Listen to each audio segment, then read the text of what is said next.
সুপ্রিয় দর্শক মন্ডলী, স্বাগত জানাচ্ছি গ্রামীণফোন আজকের সংবাদপত্রে। দর্শক মন্ডলী, আমাদের সঙ্গে রয়েছেন সিনিয়র সাংবাদিক নাইমুল ইসলাম খান। স্বাগত জানাচ্ছি নাইম আপনাকে। শিরোনাম হচ্ছে দৈনিক ইত্তেফাকের শিরোনাম হচ্ছে পেপার বুক তৈরিতে সুপ্রিম কোর্টের বিশেষ উদ্যোগ, বর্তমান ও সাবেক মেয়রসহ 34 বিএনপি নেতাকর্মী কারাগারে। বাংলাদেশ প্রতিদিন বন্দুক যুদ্ধে জঙ্গি রাকিব নিহত, বাকিদের ধরতে অভিযান, হল উদ্ধারের দাবিতে উত্তাল ছাত্র আন্দোলন অব্যাহত। আমাদের সময় মিনু বুলবুল কারাগারে, 2 জঙ্গির মাথার মূল্য 10 লাখ টাকা। রাজায় দিন ক্রসফায়ারে নিহত জঙ্গি রাকিবুল, 3 গ্রুপে সংগঠিত জেএমবি। নয়াদিগন্ত বন্দুকযুদ্ধে রাকিব নিহত, জঙ্গি সালাউদ্দিন ও মিজানের খোঁজ নেই। ইনকিলাব নেপথ্যে মূল পরিকল্পনাকারীরা, ছিনতাই হওয়া জেএমবি সদস্য রাকিব বন্দুকযুদ্ধে নিহত। ভোরের কাগজ মৃত্যুদণ্ডপ্রাপ্ত জঙ্গি রাকিব বন্দুকযুদ্ধে নিহত, জামাত হেফাজতের ছায়া জেএমবি। দিনকাল বন্দুকযুদ্ধে রাকিব খুন, সেনা কর্মকর্তা হত্যা দিবস আজ। মনির পাত্তা, ঋণ খেলাপি হয়ে পড়ছেন আলু চাষিরা, পাকিস্তান শ্রীলঙ্কা ম্যাচ দিয়ে আজ শুরু এশিয়া কাপ। অর্থনীতি প্রতিদিন, খেলাপি ঋণ কমাতে রাষ্ট্রায়ত্ত ব্যাংকের নতুন কর্মপরিকল্পনা, জঙ্গি দমনে কঠোর হওয়ার নির্দেশ প্রধানমন্ত্রীর। দৈনিক সংগ্রাম, পিলখানার রক্তাক্ত শোকাবহ দিন আজ, ফাঁসির আসামি জেএমবি রাকিব, ক্রসফায়ারে নিহত, গ্রেপ্তার 2 জন, 20 দিনের রিমান্ডে। আলোকিত বাংলাদেশ, ষড়যন্ত্র কাশিমপুরে, অবহেলা উদাসীনতা গোয়েন্দা ব্যর্থতা। বর্তমান ফার্স্ট চেন পুলিশ ও কারাকর্তারা, এশিয়া কাপের পর্দা উঠছে আজ। করতোয়া বন্দুকযুদ্ধে জঙ্গি রাকিব নিহত, অন্য 2 জনকে ধরতে 10 লাখ টাকা পুরস্কার। সাবেক স্বাস্থ্যমন্ত্রী রুহুল হকের ভুলে সম্পদ বেড়েছে স্ত্রীর। New Nation, arrested JMB convict killed in gun fight. The Independent, JMB escapes still traceless. আজকের দিনের খবর হচ্ছে যে বন্দুকযুদ্ধে জঙ্গি রাকিব নিহত। আপনি জানেন আগের খবর যে কিভাবে তারা ছিনতাই করে নিয়ে গেল, অ্যারেস্ট হইল, তারপরে আবার তদন্ত কমিটি হলো একটা, আর সকালবেলা খবর আসলো বন্দুকযুদ্ধে নিহত। হ্যাঁ মতি ভাই, এইটা যদি তাকে প্রথমবার ধরার সময় বন্দুক যুদ্ধে নিহত হইতো তাহলে এতটা প্রশ্ন থাকতো না আমার মনে। কিন্তু আমার মনে প্রশ্নটা এই জন্য যে ধরা পড়ার পরে তাকে নিয়ে একটা অপারেশনে যাওয়ার পর, এটা আমাদের টিপিক্যাল যে ক্রসফায়ারের গল্প, হ্যাঁ গল্পের মানে সঙ্গে সাযুজ্য দেখা যাচ্ছে। কিন্তু মানে আমি সেই জন্যেও অত উদ্বিগ্ন না। আমি উদ্বিগ্ন এই জন্য যে বাংলাদেশে এই হাই প্রোফাইল একটা ছিনতাই ঘটনা, মানে প্রথমত জঙ্গিবাদী, তারা ফাঁসির দণ্ডপ্রাপ্ত, এই লেভেলের জঙ্গি পালানোর ঘটনাটা এইরকম ফিল্মি কায়দায়, মানে এটা অন্য কোনো কায়দায় তাদেরকে ছিনতাই করা যেত না। তো এই যে এই ঘটনাটার সঙ্গে কারা জড়িত, কিভাবে হয়েছিল, এটার জন্য আমার মনে হয় আমাদের পুলিশের প্রধান দায়িত্ব হওয়া উচিত ছিল তাদেরকে জীবিত রাখা। এমনকি তাদের যে ফাঁসি, if I was in the government বা অথবা প্রশাসনের ওই জায়গায়, তাহলে আমি কি করতাম, ধরেন আগামীকাল তার ফাঁসি হওয়ার কথা, আমি বলতাম যে ফাঁসিটা আপাতত ঠেকায় রাখো, কারণ ইনভেস্টিগেশনের জন্য। কারণ ইনভেস্টিগেশনটা কিন্তু শুধু এই একটি ঘটনার জন্য, মানে জেএমবির মানে নারী নক্ষত্র বোঝার জন্য তাদের বেঁচে থাকাটা খুব গুরুত্বপূর্ণ ছিল। আমি বাকি 2 জন এখনো পলাতক, তারা ধরা পড়বে কিনা জানি না, কিন্তু যে ধরা পড়লো তাকেও আমরা হাতে পেয়েও আবার হারালাম। এইটা আমি একজন মানে ইনভেস্টিগেটিভ জার্নালিজমের ছাত্র হিসেবে এটা আমার কাছে খুবই হতাশাজনক। কিন্তু তারপরে দেখেন, আপনি লক্ষ্য করবেন, আপনি ঠিকই বলেছেন যে এরকম 3টা আসামিকে নিয়ে যাওয়া হচ্ছে এত দুর্বল, মানে কি আর কি, আমি বললাম তো পৃথিবীর যে কোনো জায়গায় এরকম একজন জঙ্গি নিতে তাদেরকে প্রায় ভিআইপি মর্যাদা দিয়ে নেওয়া হতো। কারণ এখন যদি আমি মনে করি আমরা একটা কমপ্লেসেন্সে ভুগছিলাম, আমরা তাদেরকে গুরুত্ব দিচ্ছিলাম না। এখন আজকে পত্রিকায় আমি দেখলাম আজকে যে সেখানে কথা আছে যে ওই গাড়ির পুলিশের টেলিফোনের মাধ্যমেই ওদের সাথে ছিনতাইকারীরা কথাও বলেছিল। তো এই যে শিথিলতা, এটা কিন্তু আমরা জানি জেলখানার ভেতরে বন্দীরা পুলিশের ফোন বা অন্য কোন সূত্রে পাওয়া ফোন ব্যবহার করেন। তো আমার যেটা মনে হয়, আমাদের আইনের প্রতিপালনে মানে নিয়ম শৃঙ্খলা রক্ষার ক্ষেত্রে নানা রকম শিথিলতা এবং সেই শিথিলতাটা কিন্তু দেখেন যে 3 জন পুলিশ পাহারার জন্য দিল তাদেরও শিথিলতা, আবার কেবলমাত্র 3 জনকে দিয়ে একটা মুরির টিনের মতো গাড়ি দিয়ে এই হাই প্রোফাইল জঙ্গি ফাঁসিপ্রাপ্ত আসামিদেরকে পাঠানো, ওইটাও কিন্তু আরেকটা খামখেয়ালি। তো এই দেখেন শিথিলতা কত পর্যায়ের শিথিলতা। সো আমার কাছে মনে হয় তারপরে আবার এই যে বন্দুকযুদ্ধে মারা গেল, এটাও কিন্তু আমার কাছে আরেকটা শিথিলতা বা খামখেয়ালি মনে হয়। এই জন্য মনে হয় যে একজন মৃত জেএমবি জীবিত জেএমবি চাইতে কম গুরুত্বপূর্ণ, তাকে আমার জীবিত দরকার ছিল যাতে আমরা এর নারী নক্ষত্র বের করতে পারি, আমি এই জন্য জোর দিব। সো এটা খুবই দুঃখজনক আমার কাছে, এই হত্যাকাণ্ডটা হওয়া ঠিক হয় নাই। আপনি নিশ্চয়ই জানেন যে এই বিষয়টি নিয়ে মন্ত্রিসভার বৈঠকে প্রধানমন্ত্রী নিজেই অসন্তোষ প্রকাশ করেছেন। জি জি, এটা যে কোনো সুনাগরিক, যে কোনো সাধারণ বিবেক বুদ্ধি সম্পন্ন মানুষই এতে হতাশা প্রকাশ করবে। এবং এইগুলি দেখেন, এই যে আমরা ক্রসফায়ার বা বিচার বহির্ভূত হত্যাকাণ্ডের কথা বিরোধিতা করি, তো আমি ইদানিং বলি যে বিচার বহির্ভূত হত্যাকাণ্ড না, শুধু বিচার বহির্ভূত, বিচার ছাড়া একটা চরও অপরাধ, মানে একটা চর দেওয়াও আমরা স্বীকার করতে পারি না। হত্যাকাণ্ড তো বহু দূরের প্রশ্ন।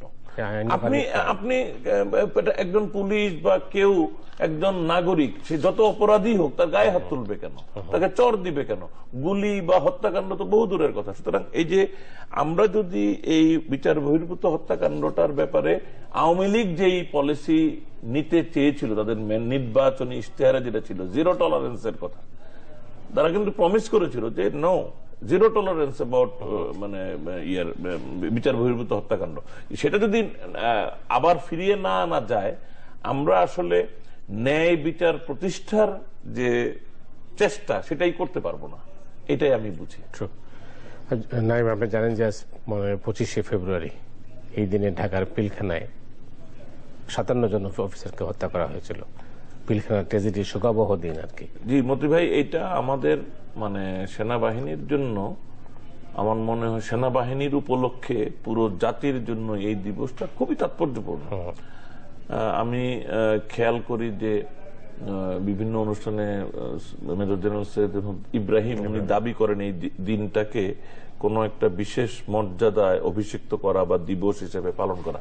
আমারও মনে হয়, কারণ এই দিবসটা আমরা নানা মাত্রিক কাজে ব্যবহার করতে পারি। একটা হলো আমাদের যে স্বাধীনতা সার্বভৌমত্বের প্রশ্নে আমরা আরো সতর্ক হওয়া, আমরা দায়িত্ব জ্ঞানহীনতার বিরুদ্ধে আবার সদা সতর্ক হওয়া, আমরা আমাদের নিয়ম শৃঙ্খলা রক্ষার ক্ষেত্রে আরো সদা সতর্ক হওয়া, আমাদের যে ইন্টেলিজেন্স সিস্টেমগুলির উন্নয়নের জন্য সদা সতর্ক হওয়ার রিমাইন্ডার দিবস।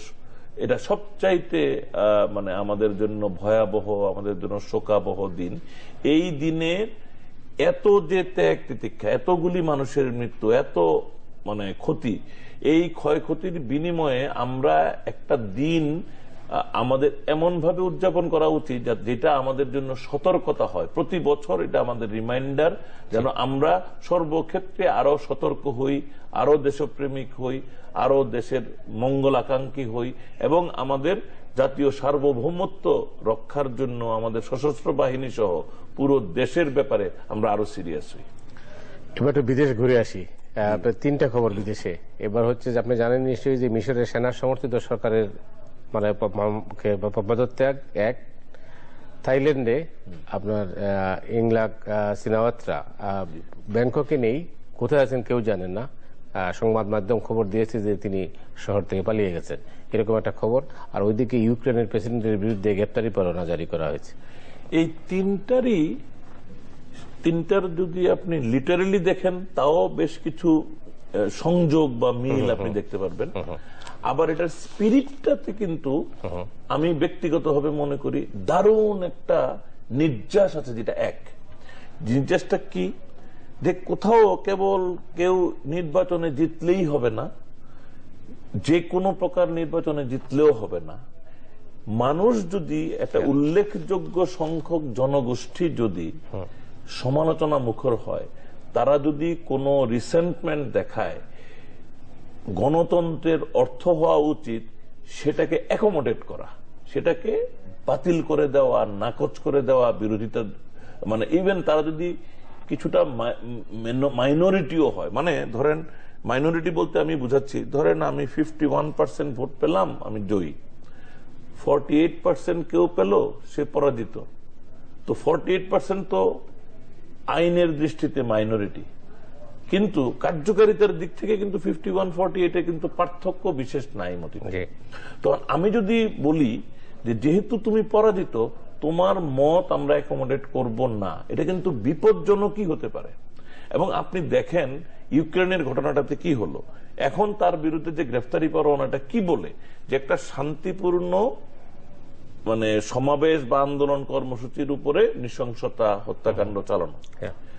কিন্তু যিনি তখন ক্ষমতায় ছিলেন তিনি তো হয়তো বলছিলেন, যুক্তি দিচ্ছিলেন যে তিনি দেশে শান্তি শৃঙ্খলা রক্ষার চেষ্টা করছেন, তিনি নিয়মতান্ত্রিক সরকারকে রক্ষা করার চেষ্টা করছেন, তিনি তার দৃষ্টিতে হয়তো গণতন্ত্রকেই রক্ষা করছিলেন, সাংবিধানিক ধারাবাহিকতাকে রক্ষা করছিলেন। আপনি চলেন না, আবার আমরা থাইল্যান্ডে যাই। থাইল্যান্ডের ঘটনাটা কি, থাইল্যান্ডের ইংলাক সিনেমাটার যে নির্বাচন, এই নির্বাচন কিন্তু একপেশে নির্বাচন ছিল, কারণ যে যারা আন্দোলনরত তারা নির্বাচনে আসে নাই। তো এটা একটা ফার্স হয়ে গিয়েছিল এই জন্য যে আমরা যারা নির্বাচন দাবি করলো, যারা পদত্যাগ দাবি করলো, তারা নির্বাচনে আসলোই না, এত শক্তিশালী বিরোধী হওয়া সত্ত্বেও। সেরকম আরেকটি নির্বাচন দিয়ে ইংলাক আবার জয়ী হয়ে গেল।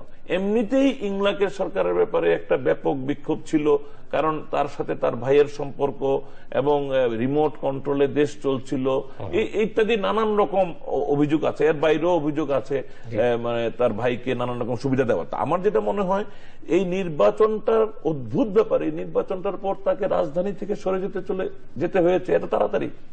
এটা কোয়াইট মানে ফ্যাসিনেটিং। একজন ছাত্র হিসেবে, পলিটিক্যাল সায়েন্সের ছাত্র বলবো আমি নিজেকে, আমি যেহেতু রাজনীতির বিশ্লেষণ করি, আমি ছাত্র, সেই হিসেবে এটা কিন্তু খুবই গুরুত্বপূর্ণ পর্যবেক্ষণ করা এবং এগুলি থেকে শিক্ষা নেওয়া। একইভাবে আপনি যদি মিশরের বিষয়টাও দেখেন, মিশরের বিষয়টাতে আবার উল্টো ঘটনা। একটা প্রকৃত নির্বাচিত সরকার, এক বছরের মধ্যেই কারোর ইচ্ছা হলো, তার কথা পছন্দ হলো না, সেটা হলো না। আবার ওই সরকারও কিছুটা ভুল করেছিল, তারা যদি ওই ডিসেন্ট গুলিকে, ওই যে ভিন্ন মত গুলিকে আরেকটু অ্যাকোমোডেট করতো, তাহলে কিন্তু হয়তো এরকম না হতো, তাদেরও পরিণতিটা হতো না। কিন্তু তাদের ছোট একটা মিস্টেকের পর আরেকটা বড় মিস্টেক দিয়ে তাদেরকে কারেক্ট করতে গিয়ে সেটাও কিন্তু ওইখানে টেকানো যাচ্ছে না। তো অদ্ভুত ব্যাপার। তো গণতন্ত্রের এই জায়গাগুলিতে, এই তিনটা উদাহরণ থেকে আমি বাংলাদেশের জন্য যে শিক্ষাটা নিতে চাইব সেটা হলো, আমি সংখ্যাগরিষ্ঠের শাসনে বিশ্বাসী, কিন্তু সংখ্যাগরিষ্ঠের অংশগ্রহণ নিশ্চিত করার মাধ্যমে, সংখ্যাগরিষ্ঠকে বাদ দিয়ে, এড়িয়ে, বর্জন করে গণতন্ত্র শক্তিশালী হওয়া তো বহু দূরের কথা, গণতান্ত্রিক সরকার বা গণতন্ত্র টিকতেও পারবে না। প্রসঙ্গ উপজেলা নির্বাচন, আপনি জানেন যে গতকাল পীরগঞ্জ উপজেলা নির্বাচন হয়েছে। সর্বশেষ যে খবর যেটা হলো, বিএনপি প্রার্থী 4000 ভোটে জয়লাভ করেছেন। ব্যাপারটা হচ্ছে যে ওই সিট থেকেই 2008-এর ইলেকশনে আপনি জানেন যে প্রধানমন্ত্রী শেখ হাসিনা জয়লাভ করেছিলেন। জি, 2008 সালের উনি এটা ছেড়ে দিলেন। ছেড়ে দেওয়ার পর স্পিকার সেখান থেকে বিনা প্রতিদ্বন্দ্বিতায় নির্বাচিত হয়ে এসেছিলেন। এখন এই নির্বাচনটা বিশেষভাবে গুরুত্বপূর্ণ এই জন্য যে এটা সিঙ্গেল নির্বাচন হয়েছে একদিনে। তার মানে এটার মধ্যে প্রশাসনিক এবং সকল পক্ষের সর্বাত্মক মানে অংশগ্রহণ এবং মানে এটাকে জয়লাভ করার চেষ্টা করার সুযোগ সর্বাধিক ছিল। আবার মিডিয়ার অ্যাটেনশনও এখন এককভাবে এই নির্বাচনটা এখানে, এবং এটা খুবই প্রতিদ্বন্দ্বিতাপূর্ণ নির্বাচন হয়েছে। বোধহয় 1004 ভোটের ডিফারেন্সে এখনো ফলাফল আনুষ্ঠানিকভাবে ডিক্লেয়ার করা হয়েছে কিনা আমি জানি না। এটুকু জেনে এসেছি, যোগ করলে দাঁড়ায় প্রায় 4000 ভোটের ব্যবধানে বিএনপি সমর্থিত যে প্রার্থী তিনি জয়ী হয়েছেন। তো এই নির্বাচনটা অনেক রকম অনুভূতি দেয় মতি ভাই। একটা হলো যে নিশ্চয়ই চমৎকার প্রতিদ্বন্দ্বিতাপূর্ণ নির্বাচন হয়েছে, সামান্য কিছু অভিযোগ থাকলেও কিন্তু মূলত কিন্তু একটা আমি বলবো যে উৎসবপূর্ণ প্রতিদ্বন্দ্বিতাপূর্ণ নির্বাচন, সেটা খুবই ভালো গণতন্ত্রের জন্য। এবং এই নির্বাচন যেন আগামী দিনগুলিতেও আমাদের হয়, আমাদের জাতীয় নির্বাচনও যেন আগামীতে এমনই হয়, সেটাই আমরা প্রার্থনা করি। অনেক ধন্যবাদ আপনাকে নাইম। দর্শক মন্ডলী, আজ এ পর্যন্তই। আপনারা সবাই ভালো থাকুন। শুভরাত্রি।